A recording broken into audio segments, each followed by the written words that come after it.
तो hello friends, welcome to अपना prime. पिछले एपिसोड के एंड देखा था मिग्यू इस लड़की येनिंग के साथ में अपने सफर पर निकल पड़ी होती है, लेकिन इसी समय सुइंग के पास खबर पहुंच जाती है कि ये लोग सिटी से बाहर निकल चुके हैं। इनको एक दिन एक्स्ट्रा लग जाता है, लेकिन फिर भी बड़ी आसानी से ये सिटी से बाहर निकलने के साथ में इन दोनों को पकड़ लेते हैं। सुइंग के पास जाकर इनसे पूछने लगती है कि तुम लोग जहाँ कहाँ पर रहे हो। इससे मिग्यू सब कुछ एक्सप्लेन करती है कि वो चेंगली से मिलने के लिए जा रही है। अभी इस समय उसको चेंगली की बहुत ज्यादा याद आ रही है और उसके दिमाग में कुछ सवाल है जिनके जवाब वो चेंगली से हासिल करना चाहती है। इस पर स्विंग उसको बताती है इस दुनिया में बहुत ज्यादा खतरा है, तुम इस तरीके से ऐसे बाहर की तरफ घूमोगी तो कोई भी तुम पर अटैक करके तुम्हारा शिकार करने की कोशिश कर सकता है, तुम्हें इस तरह सिटी से बाहर नहीं निकलना चाहिए। इससे मिग्यू कहती है मेरे साथ में इस दुनिया की सबसे ताकतवर असिस्टेंट है, उसके होते हुए मुझे कुछ भी नहीं होगा। मुझे पूरा यकीन है मैं चेंगली को ढूंढ लूंगी और अपने सवाल के जवाब हासिल करूंगी। मैं ये बात समझती हूँ कि चेंगली इस समय एक बहुत बड़े मिशन पर निकला हुआ है, उसे किसी भी तरह से डिस्टर्ब नहीं करना चाहिए। लेकिन अगर अभी मेरी मुलाकात उससे हो जाती है तो मैं उसे किसी भी तरह डिस्टर्ब नहीं करने वाली हूँ। मैं उसे किसी भी तरह जल्दी आने के लिए नहीं कहूंगी। इस सिटी के अंदर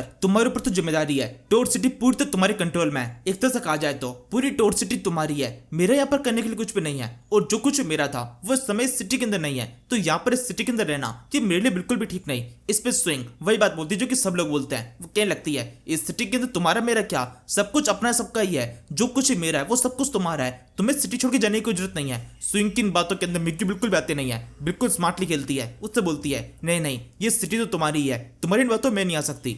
और मुझे इस बात से बिल्कुल भी दिक्कत भी नहीं है क्योंकि तुम इस सिटी को काफी अच्छे से संभाल सकती हो, इसलिए ये सिटी तुम अपने पास में रखो। और जो चीज मेरी है मैं उसकी तलाश में निकल चुकी हूँ, मेरे को उसकी तलाश खत्म किए बिना बिल्कुल भी चैन पड़ने वाला नहीं है। अगर तुम मुझे अभी भी रोकने की कोशिश करोगी तो मैं कभी दोबारा से भागने की कोशिश कर सकती हूँ, मुझे इस बार जाने दो। ये कहते हुए मिग्यू के चेहरे के ऊपर काफी सीरियस एक्सप्रेशन होता है और ये सुनने के बाद में स्विंग फाइनली उसको रोकते नहीं है। उसने स्विंग और असिस्टेंट दोनों को जाने की परमिशन दे दी है। और अब इसी के साथ में इस सीरीज के एक नए वॉल्यूम की शुरुआत होती है जिसके अंदर लियू बाई के पास उसने प्रीवियस लाइफ के अंदर क्या कांड किए हैं उसके बारे में पता चलेगा। और साथ में उस अकेडमी के बारे में काफी कुछ पता चलने वाला है जिसके अंदर 6 महीने बाद में रिक्रूटमेंट होने वाली है। इसके बाद में लियू बाई के इतिहास की शुरुआत होती है। हम एक विलेज का सीन देखते हैं। विलेज के अंदर इस टाइम पर आतंक मचा हुआ है, सभी लोग एक घर के पास में आए हुए हैं। असल में एक डॉक्टर इस जगह पर आया हुआ है। ये डॉक्टर बहुत ज्यादा इंपॉर्टेंट है। यहाँ पर जो मरीज पड़ा हुआ है उसका इलाज वगैरह सब कुछ कर रहा होता है। सब लोग उससे रिक्वेस्ट कर रहे होते हैं कि किसी भी तरह से इसको बचा लो, लेकिन उस डॉक्टर के हाथ में कुछ भी नहीं है। उसको पता है इस आदमी को बचाना बहुत ज्यादा मुश्किल है और वो इन लोगों के सामने बात भी क्लियर भी कर देता है कि इस बंदे की जान बचना बहुत मुश्किल है क्योंकि जो इसकी बीमारी हुई है ये एकदम लाइलाज है। लेकिन फिर भी इन दवाइयों का इस्तेमाल करके देखो, ये कहते हैं पूरी प्रिस्क्रिप्शन दे देता है और फिर उसके बाद उस घर से बाहर निकल जाता है। असल में बात ऐसी है, कई मीलों किलोमीटर के एरिया के अंदर ये एक लौता डॉक्टर है और इसी वजह से इसकी डिमांड बहुत ज्यादा है। और ये डॉक्टर भी काफी शानदार है, दूर दूर भटक भटक के हर किसी का इलाज करने की कोशिश करता है और सब जगह पर इसकी अच्छी रिस्पेक्ट है। इस टाइम पर इस पूरी सिटी के अंदर एक आतंक वाला माहौल है, काफी सारी बीमारियां इस जगह पर फैली हुई है जिन सभी का इलाज कोई भी नहीं कर सकता।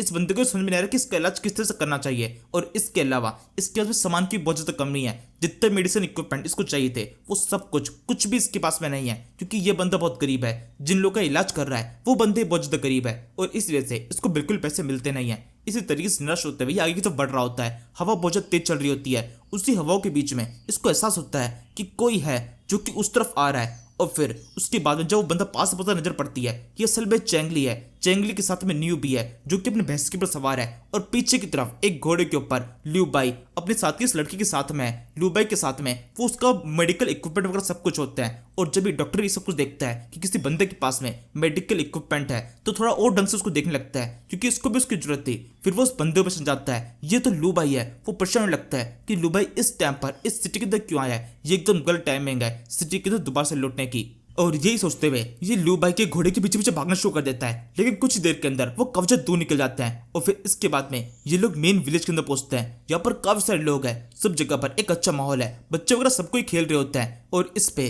लियू बाई के साथ की लड़की एंड्रोलिना उससे पूछने लगती है क्या यही तुम्हारा विलेज है। इससे बोलता है हाँ बिल्कुल ये वही है, लेकिन काफी कुछ बदल चुका है, मेरे को तो बिल्कुल पहचान में ही नहीं आ रहा। चेंगली भी इस समय लियू बाई से कहने लगता है काफी लंबा टाइम हो चुका है, चीजें बदल जाती है। वैसे क्या तुमसे पहले अपने पेरेंट्स से मिलना चाहोगे, उसके बाद में हम तुम्हारे मास्टर से मिल सकते हैं। इस पे लियू बाई बोलता है नहीं, हमारे पास बिल्कुल भी टाइम नहीं है, हमें पहले मेरी मास्टर के पास जाना चाहिए, उनसे बात करने के बाद में बाकी सबसे मिला जा सकता है और मुझे पूरा यकीन है उनसे मुझे कुछ सवाल के जवाब मिल सकते हैं। और फिर इसके बाद में लियू बाई के बताए हिसाब से कि उस तरफ बढ़ना शुरू कर देते हैं। ये लोग एक जंगल के एरिया के बीच में सो के जा रहे हैं। जब बच्चे ये सब कुछ देखते हैं तब उससे बात करने लगते हैं ये लोग वहां पर उस तरफ क्यों जा रहे हैं। ये स्ट्रेंजर्स जो कि अभी भी हमारे विलेज के अंदर आए हैं क्या ये उस हॉन्टेड हाउस की तरफ जा रहे हैं, उस वीरान पड़े घर की तरफ? कोई भी कभी भी उस घर की तरफ नहीं जाता है। इस समय जंगली के दिमाग में भी यही सवाल चल रहे होते हैं कि हम ये जा किस जगह पर हैं। आसपास में बिल्कुल ऐसा इलाका है जिससे कोई भी इस जगह पर जाता नहीं है, चारों तो पेड़ वगैरह सब कुछ उगे हुए हैं। वो लूबाई से पूछा लगता है कि सच में हम सही तरफ जा रहे हैं? इस रास्ते को देख के ऐसा लग रहा है कि कोई भी इस रास्ते का यूज नहीं करता है। लेकिन अगर इस जगह पर तुम्हारे मास्टर राह कहते हैं उनका एक मेडिकल सेंटर है, तो लोगों को अक्सर इस तरह जाते रहना चाहिए। ऐसा कैसे हो सकता है? इसमें लुबाई बोलता है मुझे भी इस बारे में कुछ भी नहीं पता, लेकिन ये जगह मेरी यादों में बसी हुई है। मैंने इस जगह बहुत ज्यादा ट्रेनिंग की है, मैं बिल्कुल भी इस जगह को भूल नहीं सकता। ये बिल्कुल वही रास्ता है। और फिर इसके बाद में कुछ और देर तक आगे बढ़ने के बाद में सामने की तरफ एक घर दिखाई देता है, एकदम टूटी फूटी सी हालत में। उसके मकड़ी के जाले वगैरह बने हुए हैं। ये वही मेडिकल सेंटर है जिसको लूबाई जाना करता था, लेकिन दिखने में एकदम पुराना सा हो चुका है, जिससे कोई भी कई सालों से इस जगह पर नहीं आया है। इस समय सब जाते लुबाई परेशान होता है कि उसके मास्टर के घर को ये क्या हो गया। जंगली पूछे लगता है क्या यही तुम्हारे मास्टर का घर है? लुबाई बोलता है घर तो यही था, लेकिन शायद ऐसा हो सकता है कई सालों पहले उन्होंने इस घर को छोड़ दिया हो। इस पर चंगली को विश्वास नहीं होता। वो उससे कहने लगता है अगर उन्होंने इस घर को छोड़ा होता तो इस जगह पे तिलिस्मन वगैरह क्यों लगे हुए हैं? कोई भी इस तरह से घर को छोड़ के जाता है तो इससे तिलिस्मन लगा के नहीं जाता। इस तिलिस्मन का कुछ और मतलब है। इस पर लुबाई बोलता है ऐसा हो सकता है किसी चोरों ने घर के ऊपर कब्जा कर लिया हो। इसमें चंगली कहता है अगर चोरों ने कब्जा किया हुआ हो तो भी इस तिलिस्मन का क्या मतलब है? तुम कुछ भी कहानी मत बनाओ। तभी लुबाई कहता है तो फिर ठीक है, अंदर चल के देखते हैं, मुझे पूरा यकीन है हमें कुछ हमको सुराग मिल जाएगा। ये कहते हुए वो घर के गेट की तरफ बढ़ने लगता है। तभी पीछे की साइड से एक बच्चे की आवाज आती है जो कि पत्थर के छुपा हुआ है। वो चिल्ला कहता है नहीं, वहां उस तरफ मत जाओ, वो भूतिया घर है। अगर तुमने उन तिलिस्मन को हटाने की कोशिश की तो स्पिरिट बाहर निकल सकती है, एविल स्पिरिट जो कि सब कुछ नष्ट कर देगी। ये सुनकर लुबाई वहीं रुक जाता है। वो तुरंत इस बच्चे के पास में आकर उससे पूछने लगता है बताओ क्या हुआ यहाँ पर? मेरे मास्टर के साथ में क्या हुआ? यहाँ पर तिलिस्मन क्यों है? और ये जगह हॉन्टेड कैसे हुआ? यहाँ पर भूत है, एविल स्पिरिट है, इसके बारे में तुमसे किसने कहा? ये कहते हुए लुबाई उस बच्चे को काफी डरा रहा है, लेकिन उस बच्चे को काफी कुछ समझ में आने लगता है। वो तो ही बोलता है जब तुम लुबाई हो, तुमने उससे अपना मास्टर कहा, जिसका मतलब तुम लुबाई हो सकते हो। मुझे बचाओ, कोई मुझे बचाओ, ये तो हॉन्टेड पर्सन है, भूतिया लुबाई दोबारा से लौट आया है। और ये कहते हुए बच्चा रोते वहां से भाग जाता है। सब चौंक जाते हैं कि ये क्या हुआ। वो उसको भूतिया लुबाई क्यों बोल रहा था। इसके बाद में लुबाई कुछ सेकंड के अंदर उस बच्चे को दोबारा से पकड़ के ले आता है। उसको उसके कॉलर से पकड़ रखा है। उससे पूछने लगता है बताओ यहाँ पर हुआ क्या? मेरे को तुमने भूतिया लुबाई क्यों कहा? इस जगह क्या हुआ है? इस तरह से लुबाई के दिमाग में काफी सवाल है जो कि वो सब के सब उस बच्चे से पूछ रहा है। उस बच्चे का 2 MB का दिमाग इस जीबी के डेटा को बिल्कुल प्रोसेस नहीं कर पाता। वो बस लगातार रोता जा रहा है। उसको समझ में नहीं आ रहा उसे लुबाई से क्या कहना चाहिए। तभी एंडोलिना इन बातों में एंटर करती है। वो उससे बड़े प्यार से पूछती है बताओ मुझे यहाँ पर क्या हुआ है? मुझे यहाँ पर गॉड ने भेजा है। मैं तुम्हें बिल्कुल भी किसी तरह चोट पहुंचाने की कोशिश नहीं करूंगी, बस कुछ सवाल है उनके जवाब दे दो। तभी वो बच्चा दोबारा से रोना शुरू कर देता है, चिल्लाते बोलता है एक भूतनी, यहाँ पर तो एक भूतनी भी है, एक भूत साथ में एक भूतनी जिसके पीले बाल है। ये तो बिल्कुल वैसी ही है जैसी उस सफेद बाल वाली भूतनी थी। एक और भूतनी इस जगह पर आ गई और इसी के साथ में एंडोलिना का बुरी तरह बंद हो जाता है। लुबाई दोबारा से उसे रिस्ट्रिक्टली पूछ रहा है। इसी समय कुछ विलेजर्स की जगह पर एंट्री होने लगती है। असल में वो बच्चा जिन्होंने सबसे पहले इन को यहाँ पर आते हुए देखा था, वो असल में विलेज के काफी सारे लोगों इस जगह लेके आया होता है। सबको इशारा कर रहा होता है देखो वही वो लोग हैं जो कि आज सुबह हमारे विलेज के अंदर एंटर किए और एंटर करने के साथ में सीधे इस जगह पर आ गए। ये जरूर से उस हॉन्टेड हाउस की तरफ गए हैं उसके तिलिस्मन को काटने के लिए। और इसी वजह से सारे विलेजर्स इस जगह पहुंच जाते हैं या पूछते लगते हैं जहां पर इस सब कुछ क्या हो रहा है। तभी लुबाई इनसे सवाल करने लगता है तुम बताओ कि इस विलेज के अंदर क्या हो रहा है? मेरे मास्टर कहां पर है? और ये मेडिकल सेंटर ये इस तरह कैसे हो गया? तुम लोगों ने इस जगह पर सारे तिलिस्मन क्यों लगाए? इस समय बच्चा लगातार रो रहा होता है और रोते चिल्लाते बोलने लगता है अंकल प्लीज मुझे बचाइए। इस लड़के का नाम लुबाई है, वही लुबाई वही मर्डरर जिसके बारे में आप लोगों ने कहानी सुनाई थी। ये सुनकर तो लुबाई को और भी ज्यादा गुस्सा आता है कि उसके बारे में इस तरह से कहानियां बनाई जा रही है और लोग आपस में बात करते हुए समझ लेते हैं कि अच्छा ये वो लुबाई है जिसने उस बच्चे को मारा था।